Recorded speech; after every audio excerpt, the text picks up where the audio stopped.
브루클린 열차 내부에서 총격범이 17세 소년과 40대 남성에게 총을 쏘고 도주하는 사건이 발생했습니다.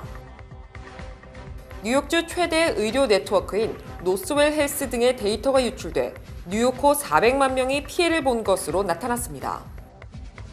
퀸즈 교통사고 사망자가 지난해 대비 무려 43% 급증함에 따라 퀸즈 공무원들은 교통안전을 개선하기 위한 대책을 공개했습니다.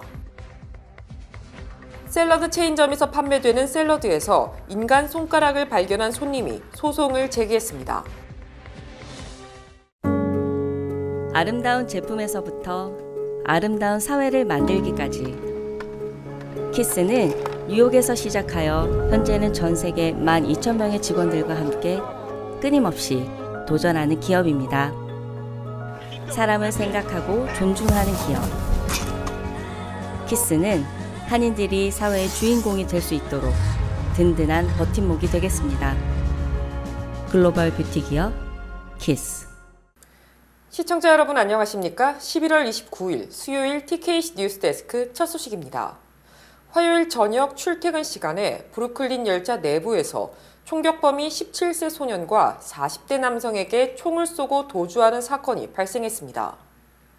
경찰은 어제 오후 5시 30분경 렐프 애비뉴역에 진입하던 북행 C열차 내부에서 총격범이 17세 소년과 40대 남성에게 총격을 가했다고 밝혔습니다. 17세 소년은 오른손에 총을 맞고 맨해튼 벨뷰 병원으로 이송됐으며 또 다른 피해자인 40대 남성은 왼쪽 발목에 총을 맞아 브루클린 킹스 카운티 병원으로 이송됐습니다.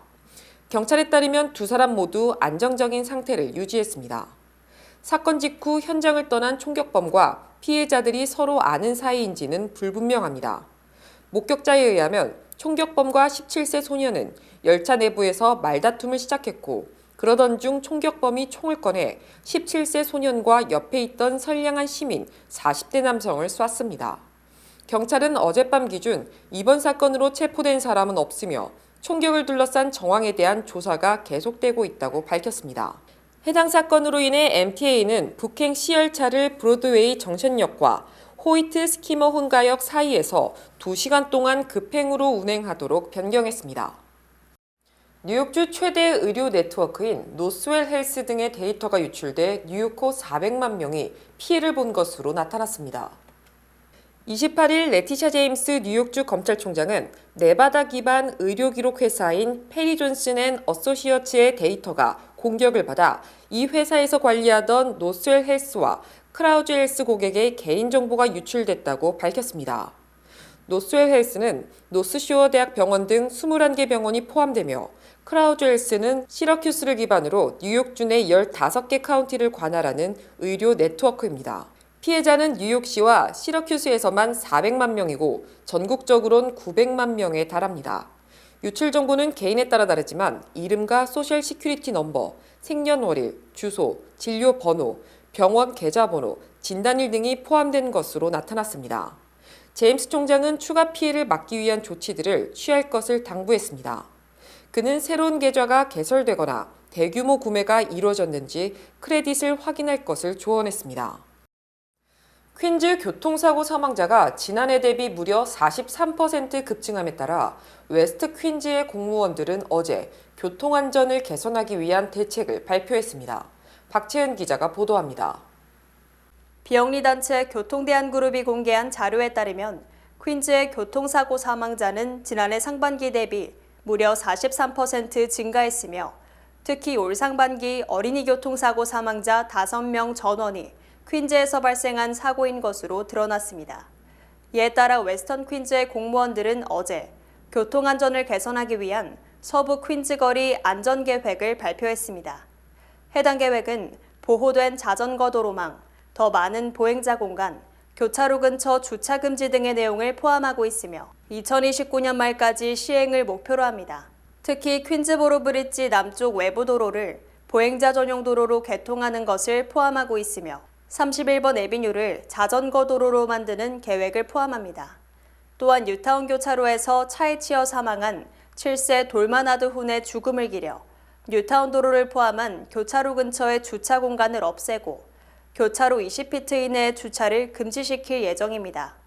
또 시에 위험하게 증가하고 있는 가스 충전식 모페드 대신 전기 자전거 이용을 확대하기 위해 자전거 충전소를 늘리고 버스 주요 경로에 버스 전용 차선을 확대해야 한다는 내용을 포함합니다. 주 뉴욕 총영사관은 서울대 행정대학원, 럿거스대와 함께 관할 지역 거주 동포들을 대상으로 설문조사를 실시합니다. 총영사관 개설 이후 최초로 실시하는 이번 설문조사는 28일부터 다음 달 29일까지 온라인과 오프라인 방식으로 진행합니다. 설문조사 항목은 동포 사회에 대한 생각, 한국에 대한 관심과 이해의 정도, 차세대 동포의 한인 정체성, 재외동포 정책 및 제도에 대한 의견, 미국 내 한국에 대한 인식평가 등으로 구성됐습니다. 많은 동포들이 참여할 수 있도록 공관 홈페이지 공지사항에 설문조사 응답 양식을 게재하고 민원실에서도 설문에 응할 수 있도록 안내할 예정입니다. QR코드를 스마트폰 카메라 앱으로 찍어도 설문조사에 참여할 수 있습니다. 설문조사는 영어와 한국어로 진행되며 설문조사 응답자료 검토 및 분석 작업을 거쳐 추후 그 결과를 공개할 계획입니다. 내년부터 취업비자를 갱신하기 위해 한국 등 본국으로 돌아가지 않고 미국에서 갱신할 수 있게 됐습니다. 연방국무부는 연방정부가 내년 1월부터 전문직 취업비자 소지자를 대상으로 본국으로 돌아가지 않고 미국에 체류하면서 비자를 갱신할 수 있도록 하는 시범 프로그램을 실시한다고 밝혔습니다. 국무부는 일단 내년 1월과 2월 전문직 취업비자 2만 개 갱신을 대상으로 프로그램을 실시해 본 뒤 이를 확대할 것이라고 설명했습니다. 국무부의 이 같은 조치에 따라 한국인 전문직 취업비자 소지자들은 한국으로 돌아가지 않고 추가로 3년간 비자 갱신이 가능하게 될 전망입니다. 전문직 취업비자 갱신은 2000년대 중반까지만 해도 해외로 출국하지 않고 미국 내에서 가능했으나 신원조회 강화 등으로 본국 또는 미국 밖으로 출국해서 영사관에서 비자를 받도록 변경됐습니다. 이에 따라 많은 외국인들이 휴가를 내고 비자를 갱신하러 갔다가 제때 돌아오지 못해 직장에서 쫓겨나는 등 큰 불편을 겪어왔습니다. 한편 연방정부는 2022 회계년도에 700만 개의 비이민 비자를 발급했으며 이 중 절반은 인터뷰가 면제된 것으로 집계됐습니다. 샐러드 체인점 촉트의 샐러드에서 인간 손가락을 발견한 손님이 식당을 대상으로 소송을 제기했습니다. 코네티컷 그린위치의 주민 앨리슨 코지는 27일 제기한 소송에서 뉴욕의 촉트 샐러드 마운트 키스코 지점에서 4월 7일에 구입한 샐러드를 먹던 중 자신이 인간의 손가락 일부를 씹고 있는 것을 알았다고 밝혔습니다. 소송장에 따르면 해당 가게의 매니저는 루꼴라를 썰던 중 잘려나간 그녀의 왼쪽 검지손가락 일부분을 실수로 그대로 음식에 넣었습니다. 해당 매니저는 부상을 입은 후 병원으로 이동했지만 오염된 루꼴라는 코지를 비롯한 여러 손님들에게 서빙된 것으로 전해집니다. 웨체스터 보건부에 따르면 해당 음식점에는 $900의 벌금이 부과됐습니다. 또한 코지는 오염된 샐러드를 먹은 결과 쇼크, 공황 발작, 편두통, 인지장애, 메스꺼움, 현기증, 목과 어깨 통증 등의 부상을 입었다고 소송에서 밝혔습니다. 그녀는 현재 불특정 금전적 손해배상을 요구하고 있습니다. 정치자금 불법 모금 혐의 등으로 낙마설이 돌고 있는 에릭 아담스 뉴욕시장이 자신의 선거자금 책임자의 사퇴가 사실이라고 확인했습니다. 아담스 뉴욕시장은 어제 언론 브리핑에서 선거자금 모금 책임자의 사퇴가 사실이냐는 언론 질문에 그녀는 더 이상 나의 정치자금을 관리하지 않는다고 잘라 말했습니다. 아담스 뉴욕시장은 언론이 수도 없이 반복해서 똑같은 질문을 하고 있다. 브리아나가 계속 선거자금을 모금하느냐는 질문을 거듭하고 있다. 더 이상 아니다라는 게 나의 대답이라고 다소 불쾌하다는 듯 답했습니다. 아담스 뉴욕시장은 또 나는 개인적인 이야기는 하고 싶지 않다며 그녀가 떠난 이유에 대해서는 말하지 않았습니다. 이에 앞서 FBI는 아담스 시장의 선거자금 불법 모금 혐의와 관련 모금 책임자인 브리아나 석스의 집에 대한 압수수색을 실시, 랩탑과 휴대폰 등을 압수했으며 아담스 시장의 휴대폰도 압수, 포렌식을 위해 자료를 다운로드한 뒤 돌려줬습니다.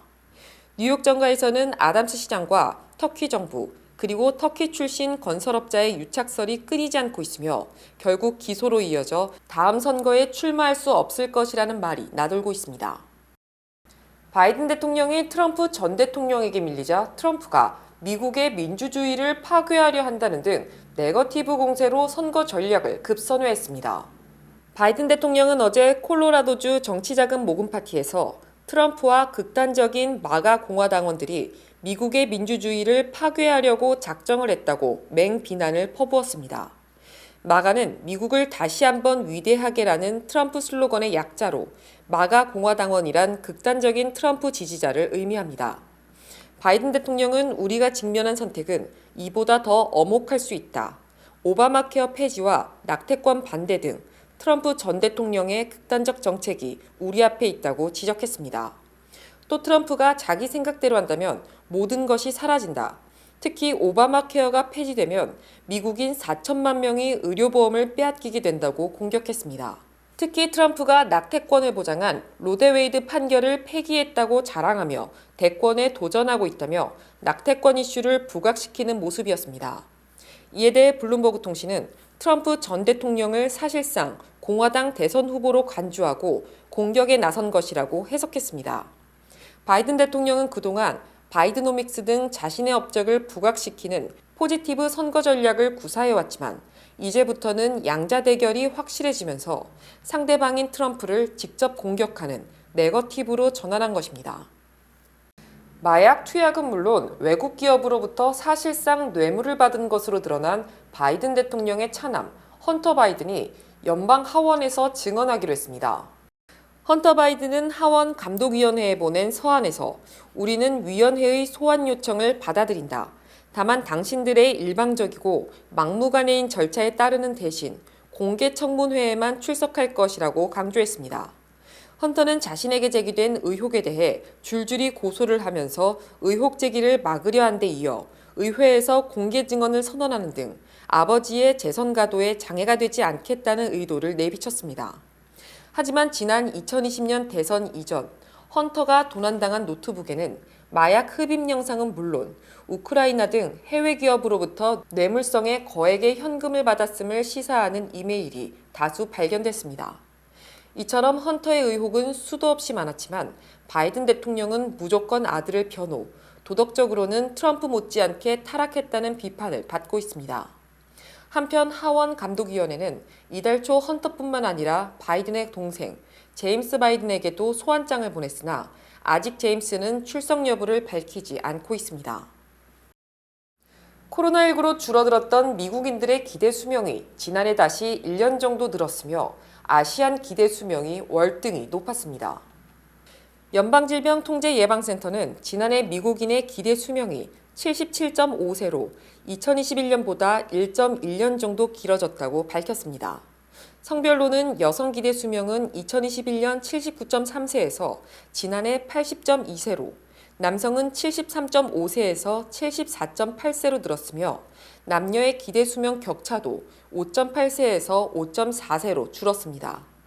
또 인종별로는 아시안이 84.5세로 평균 기대 수명보다 약 7년이나 길었고 백인은 77.5세, 흑인은 72.8세, 아메리칸 원주민은 67.9세로 조사됐습니다. 기대 수명이란 특정 연도에 태어난 아이가 앞으로 생존할 것으로 기대되는 평균 연수를 말하는 것입니다. 미국인의 기대 수명은 지난 2020년 77세, 2021년 76.4세로 2년 연속 줄었으나 코로나19가 진정되면서 다시 증가했으며 심장병, 암 등에 따른 사망 감소도 긍정적 영향을 미쳤습니다. 하지만 미국인 기대 수명은 코로나19 이전인 2019년 78.8세에는 미치지 못한 실정입니다. 연준의 공격적 금리 인상에도 불구하고 미국 기업들이 저금리 시대에 자금을 조달한 덕분에 이자 부담이 40여 년 만에 가장 적은 것으로 조사됐습니다. 연방상무부 경제분석국 자료에 따르면 미국 기업들의 3분기 순이자 지급 비용이 1,368억 달러로 분기 기준으로는 1980년 이후 단 한 번도 본 적이 없는 가장 낮은 수준으로 떨어졌습니다. 미국 기업의 순이자 부담은 글로벌 금융위기 때인 2008년 4분기 6,485억 달러로 사상 최대를 기록했고 기준금리 인상 랠리 직전인 지난해 1분기 5,157억 달러로 조사됐습니다. 이를 감안하면 3분기 기업 순이자 부담은 지난해 1분기의 3분의 1을 조금 넘는 수준입니다. 통상적으로 금리가 오르면 기업들의 차입 비용이 늘어나 투자 감소, 경기 위축으로 이어질 것으로 예상되지만 기업들이 지난해 금리 인상 랠리 이전에 자금을 조달한 덕분에 오히려 고금리 시대의 저리의 혜택을 누리는 셈입니다. 하지만 뉴욕타임스는 기존 대출 자금의 만기가 다가오고 있으므로 고금리가 지속되면 도산하는 기업이 속출할 가능성이 크다며 대책 마련을 촉구했습니다. 특히 정크본드, 즉 휴지 조각 수준의 부실 회사채 1조 3천억 달러 중 3분의 1인 3년 일의 만기가 도래함에 따라 이들 기업이 이 돈을 갚지 못할 가능성이 크다는 분석입니다. 미국 증시에서 이달 기술주 상승세가 두드러지면서 지난해 10월 이후 최고의 오름폭을 기록할 것이 확실시됩니다. 월스트리트저널은 애플이 11.4%, 마이크로소프트가 13.1% 오르는 등 기술주가 이달 들어 어제까지 13% 상승, 월간 상승폭으로는 지난해 7월 이후 최고를 기록할 전망이라고 보도했습니다. 또 구글 모회사 알파벳도 10.6%, 아마존 10.5%, 페이스북 모회사 메타 12.5%, 넷플릭스 16.3%, 엔비디아 17.2% 등 대부분의 기술주가 두 자릿수 이상 큰 폭으로 올랐습니다. 이에 따라 기술주가 전체의 30%를 구성하는 스탠더드 앤 푸어스 500 지수도 9.3% 올라 지난해 7월 이후 최고 상승세를 이어갔습니다. 이 같은 상승세에 힘입어 마이크로소프트는 올 한 해 50% 상승이 점쳐지고 있으며 S&P 500 지수도 19% 오를 것으로 예상됩니다. 증시 전문가들은 내년에 연준이 금리를 내리게 되면 기술주의 평가 가치가 상승하기 때문에 당분간 빅테크가 주식시장을 주도할 것이라고 내다봤습니다. 뱅크 오브 호프가 뉴욕 진출 25주년을 맞이했습니다. 고객과 커뮤니티의 끊임없는 성원에 감사드립니다. 본 프로그램은 희망을 설계하는 전문가들의 은행 뱅크 오브 호프 후원입니다. 주요 단신 전해드립니다. 한국계 미국인 작가 오희련 씨의 논픽션 노예주인 남편 아내가 뉴욕타임스 선정 올해의 책 10선에 선정됐습니다. 뉴저지 한인회장 선거관리위원회는 28일 아드리안 이 베넬리 그룹 대표가 31대 회장에 당선했다고 공고했습니다. 현재 중국에서 유학 중인 미국 학생이 350명으로 코로나19 이전인 지난 2019년 11,000명보다 무려 97%가 급감한 것으로 집계됐습니다. 미국을 대표하는 크리스마스 트리로 알려진 백악관 크리스마스 트리가 어제 낮 1시쯤 강풍을 이기지 못하고 쓰러져 버리는 일이 발생했습니다. 골드만삭스가 한국 주식시장이 저평가돼 있으므로 내년에 매력적인 투자처가 될 것이며 특히 방위산업 관련 기업이 유망하다고 전망했습니다. 대표적인 반트럼프 연예인으로 알려진 영화배우 로버트 드니로가 지난 27일 뉴욕의 독립영화제 고섬 시상식에서 트럼프 전 대통령을 비판하려 했지만 주최 측이 프롬프터 원고를 삭제했다며 반발했습니다. 한국과 중국이 제2의 독일이 될 것이라는 등 명석한 경제 전망으로 잘 알려진 워렌 버핏의 파트너 찰리 먼거 버크셔 해서웨이 부회장이 어제 99세로 세상을 떠났습니다. 글로벌 컨설팅 업체 맥킨지는 지난해 미국 기업에서 전체 남성 직원 중 흑인 남성의 관리직 승진 비율이 66%로 전체 직원 중 100명이 승진할 때 흑인 승진자는 66명에 그쳤다고 밝혔습니다. 날씨 전해드립니다. 목요일인 내일은 대체로 맑은 날씨가 예상됩니다. 낮 최고 기온은 48도, 최저 기온은 39도입니다. 해 뜨는 시간은 6시 59분, 해 지는 시간은 4시 29분입니다.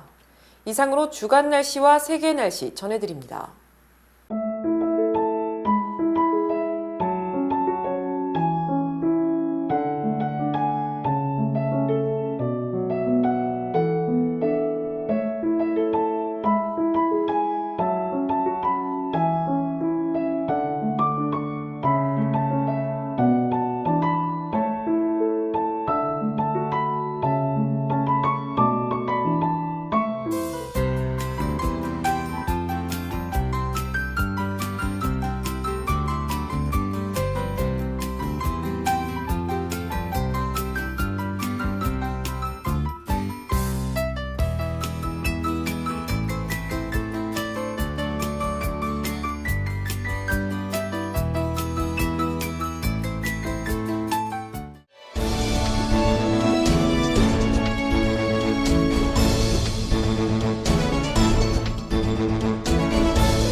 참사랑교회가 교회 창립 50주년을 맞아 오는 12월 3일 신용환 담임목사 취임 및 김기철 장로 은퇴 찬하 예식을 갖습니다. 한국기독교대한감리회 서울남연회 최성기 감독님이 담임목사 취임과 장로 은퇴 찬하 예식을 직접 집례할 예정입니다. 예식은 12월 3일 오후 5시 참사랑교회 본당에서 진행됩니다. 여러분들의 많은 참석 부탁드립니다. 킴스보석과 하이트론이 함께하는 크리스마스 특별 세일 12월 14일부터 16일 단 3일간 뉴저지 하이트론 내 특별 매장에서 실시됩니다. 명품 디자이너 다이아몬드 반지와 목걸이, 친환경 랩그로운 다이아몬드와 댄싱 다이아몬드 목걸이 등을 특별 할인된 가격에 만나볼 수 있습니다. 스위스 골드바도 할인 판매됩니다. 연말맞이 쇼핑, 킴스보석과 함께하세요. 뉴욕 아미즈 앙상블 합창단이 오는 12월 10일 일요일 오후 5시 반 웨스트버리에 있는 한울림 교회에서 뉴욕 한인 청소년 센터 후원 겨울음악회를 개최합니다. 이번 음악회에서는 비발디의 글로리아, 슈베르트 미사곡 2번 쥐장조 등 연말 분위기가 물씬 나는 곡들이 연주됩니다. 나눔의 계절인 연말을 맞아 뉴욕 한인 청소년들을 돕기 위해 열리는 기금모금 음악회 많은 관심 부탁드립니다. 11월 12일부터 제22대 국회의원 선거에 투표하기 위한 재외선거 유권자 등록이 시작됩니다. 국외부재자는 11월 12일부터 내년 2월 10일까지 신고가 가능하며 재외선거인 등록 신청은 내년 2월 10일까지 가능합니다. 재외유권자 등록은 공관 방문, 우편, 이메일로 할 수 있으며 중앙선거관리위원회 인터넷 신고 및 신청 홈페이지를 통해서도 간편하게 신청이 가능합니다. 기간 안에 재외유권자 등록을 마쳐 다가오는 선거에 소중한 한 표를 행사해주세요. K가디언스에서 추수감사절을 맞아 특별한 세일을 실시합니다. 11월 3일부터 11월 31일까지 K가디언스의 대표 화장품 2세트 구매 시 1세트가 무료, 코리아빌리지 1층, 뉴저지 주부나라, 뉴저지 웰약국에서 만나실 수 있습니다. 특별한 화장품들을 스페셜한 가격에 감사의 계절 K가디언스와 함께 감사한 마음을 전하세요. 한국에 가신다고요? 한국에서 오셨다고요? 유니온 전당포에 오셔서 쇼핑도 하시고 경비도 벌어가세요. 롤렉스, 카르티에, 구찌, 다이아가 박힌 보증서가 있는 각종의 보석들이 기다리고 있습니다. 한번 오셔서 구경도 하시고 상담도 받고 눈으로 직접 보세요. 소자본으로 보석상을 운영하고 싶으시면 유니온 전당포를 찾으세요. 전화 718-461-8949. 이상으로 11월 29일 수요일 TKC 뉴스데스크 여기서 마치겠습니다. 시청해주신 여러분 고맙습니다.